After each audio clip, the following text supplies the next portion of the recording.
কৈলাসহর শহরের প্রাণকেন্দ্র গোবিন্দপুরে এক আইনজীবীর বাড়িতে গভীর রাতে একদল দুষ্কৃতিকারীর প্রবেশের চেষ্টার অভিযোগকে ঘিরে চাঞ্চল্য ছড়িয়েছে। অভিযোগ 18 আগস্ট রাত প্রায় 2:32 নাগাদ 10 থেকে 13 জনের একটি দল আইনজীবী দেবার্চন তরফদারের বাড়িতে প্রবেশের চেষ্টা করে। বাড়িতে লাগানো সিসিটিভি ক্যামেরায় ঘটনার কিছুটা অংশ ধরা পড়তেই সেটি ভেঙে খুলে নিয়ে যাওয়া হয় বলে অভিযোগ। আইনজীবী দেবার্চন তরফদারের দাবি, সিসিটিভি ক্যামেরাটি চুরি করার উদ্দেশ্যে নিয়ে যাওয়া হয়েছিল নাকি নিজেদের গতিবিধির প্রমাণ মুছে ফেলতেই সেটি সরিয়ে নেওয়া হয়েছে তা তদন্ত হলেই স্পষ্ট হবে। অভিযোগ, এর আগের দিন 17 আগস্ট তার বাড়ির পিছনের একটি বেড়াও ভাঙার ঘটনা ঘটে। এরপর এই ঘটনায় উদ্বেগ প্রকাশ করেছে আইনজীবীর পরিবার। এদিকে বাড়িটি কৈলাসহর রামকৃষ্ণ মহাবিদ্যালয় সংলগ্ন এলাকায় হওয়ায় কলেজ চত্বরে পর্যাপ্ত সিসিটিভি নজরদারি না থাকা নিয়েও প্রশ্ন উঠেছে। ঘটনার পর পুলিশের ভূমিকা নিয়েও প্রশ্ন তুলছেন আইনজীবীর পরিবার। তাদের অভিযোগ, গভীর রাতে একাধিকবার থানায় ফোন করা হলেও দীর্ঘ সময় পর পুলিশ ঘটনাস্থলে পৌঁছয়। তবে রাতের ওই ঘটনায় কারা জড়িত এবং তাদের উদ্দেশ্যই বা কি ছিল তা এখনও নিশ্চিত নয়। ঘটনার প্রকৃত কারণ জানতে তদন্ত শুরু করেছে পুলিশ। জানা গেছে 19 আগস্ট দুপুর প্রায় 2টো নাগাদ আইনজীবীর পরিবারের পক্ষ থেকে কৈলাসহর থানায় লিখিত অভিযোগ দায়ের করা হয়েছে। এখন পুলিশের তদন্তে স্পষ্ট হবে কারা ওই ঘটনার সঙ্গে জড়িত এবং সিসিটিভি ক্যামেরাটি সরিয়ে নেওয়ার আসল উদ্দেশ্য কি ছিল। ঘটনাকে কেন্দ্র করে কৈলাসহর শহরের আইন শৃঙ্খলা পরিস্থিতি নিয়ে নতুন করে উদ্বেগ তৈরি হয়েছে।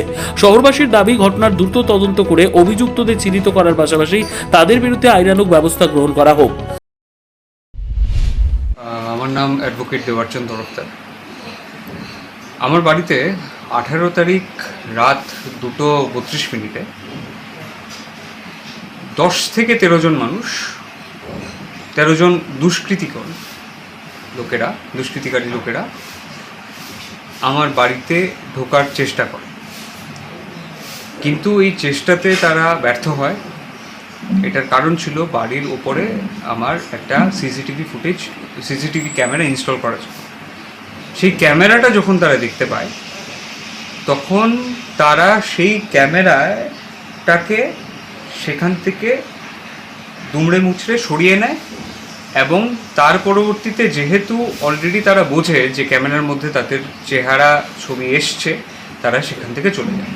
এই পুরো জিনিসটাই ক্যামেরাবন্দি হয়েছে। সিসিটিভি ফুটেজটা, মানে সিসিটিভি ক্যামেরাটা নিয়ে যাওয়ার আগ অবধি এই পুরো ফুটেজটাই আছে। ফুটেজটা সোশ্যাল মিডিয়ার মধ্যে আমি দিয়েছি অলরেডি।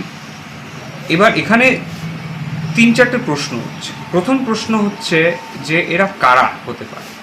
এবার দেখুন, প্রফেশনাল কারণে যেহেতু আমি একজন আইনজীবী, সেই ক্ষেত্রে আমাদের কর্তব্য যে আমরা একজন পার্টির তরফ থেকে লড়ি, বিবাদী পক্ষ থাকে। তো সেখানে এটাও হতে পারে কোনো মানুষ যিনি আমার উপর রাগান্বিত বা আমাদের উপর রাগান্বিত, তারা হতে পারেন, কিন্তু সেটা আমি বিশ্বাস করতে একটু রিফিউজ করছি। কারণ এরকম ইনসিডেন্ট কৈলাসহরে আগে হয়েছে বলে আমার তো স্মরণে নেই। এবং যতটুকুই আমি দেখেছি, কারণ ওনারাও জানেন যে কোনো অ্যাডভোকেট বা লয়ারদের পার্সোনাল কোনো ইন্টারেস্ট থাকে না। আমার কাছে যিনি আসবেন আমি ওনাকে রিপ্রেজেন্ট করব। তো সেই থিওরিটা আমি ক্যান্সেল করছি। দ্বিতীয়ত যেটা হবে সেটা হচ্ছে গিয়ে কোনো পলিটিক্যাল রাইভেলরি। এবার পলিটিক্যাল রাইভেলরির ক্ষেত্রে বলতে পারি যে আমার বাড়িতে সবাই রিটায়ার্ড, আমি ছাড়া। আর আমার ক্ষেত্রে আমি কোনো পার্টিজান পার্টিগত কোনো পলিটিক্স আমি করি না। আমার পার্টিগত পলিটিক্স নিয়ে খুব একটা কোনো রকম কোনো সোশ্যাল মিডিয়া বা কোথাও কোনো বক্তব্য আছে। তো সেই ক্ষেত্রে কোনো পলিটিক্যাল প্রবলেম বা রাইভেলরি হবে সেটাও আমার সন্দেহ নেই। এইবার যেটা আমার কাছে লাগছে সেটা হলো, এখানে 10 থেকে 13 জন লোকেরা ছিল। এতজন লোকেরা কেন বাড়িতে ঢোকার চেষ্টা করলো, কেন সিসিটিভি ক্যামেরাটা নিয়েছে? এবার সিসিটিভি ক্যামেরা যে নিয়েছে, ক্যামেরা কিন্তু ওরা যে চোরও সেটাও কিন্তু একটা সন্দেহ আছে। কারণ যদি ক্যামেরা নিয়ে থাকে, ক্যামেরার সাথে কিন্তু ওনারা সকেটটা কিন্তু ওখানেই পড়ে রয়েছে। তাদের উদ্দেশ্য হচ্ছে যে ক্যামেরাটাকে এখান থেকে সরিয়ে দেয়। চুরি হয়তো বা তাদের মূল উদ্দেশ্য না। তার মধ্যে আরেকটা কথা বলে রাখি, এখানে যেহেতু কলেজের পাশেই আমার বাড়ি, 16 আগস্ট অবধি কলেজে বিএসএফরা ছিলেন, টিএসআররা ছিলেন, 17 আগস্টে আমার বাড়ির পেছন দিকে একটা বেড়া ছিল, সেই বেড়াটা কেউ না কেউ ভেঙে দেয়।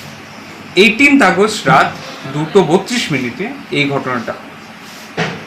এবং শেষ প্রশ্নটা হচ্ছে যে এই যে সিসিটিভি যেটা ইনস্টল করা হয়েছে, আনফর্চুনেটলি কলেজের আর কোনো সিসিটিভি ফুটেজ নেই। এটা একটা খুবই দুঃখজনক ব্যাপার, একটা গভর্নমেন্ট ইনস্টিটিউট, এডুকেশন ইনস্টিটিউটে সিসিটিভি ফুটেজ। এর আগেও একটা কলেজ পড়ুয়া মেয়ের সাথে একটা অপ্রীতিকর ইনসিডেন্ট হয়েছিল, যার জন্য পুলিশ এসে কিন্তু এই সিসিটিভি, আমাদের যে সিসিটিভি ফুটেজ, সেটা থেকেই ফুটেজ কালেক্ট করে নিয়ে গেছিলেন। তো এই পুরো রাস্তার একমাত্র বাইরে সিসিটিভি ফুটেজ পেতো কিন্তু আমার ওই সিসিটিভি ক্যামেরা, যেটা ওনারা চুরি করেছেন বা ভেঙে নিয়ে চলে গেছে। এবার এখানে আমার বাড়ি অ্যাটাক করা মানে মেইন উদ্দেশ্য ছিল নাকি কলেজে ওনারা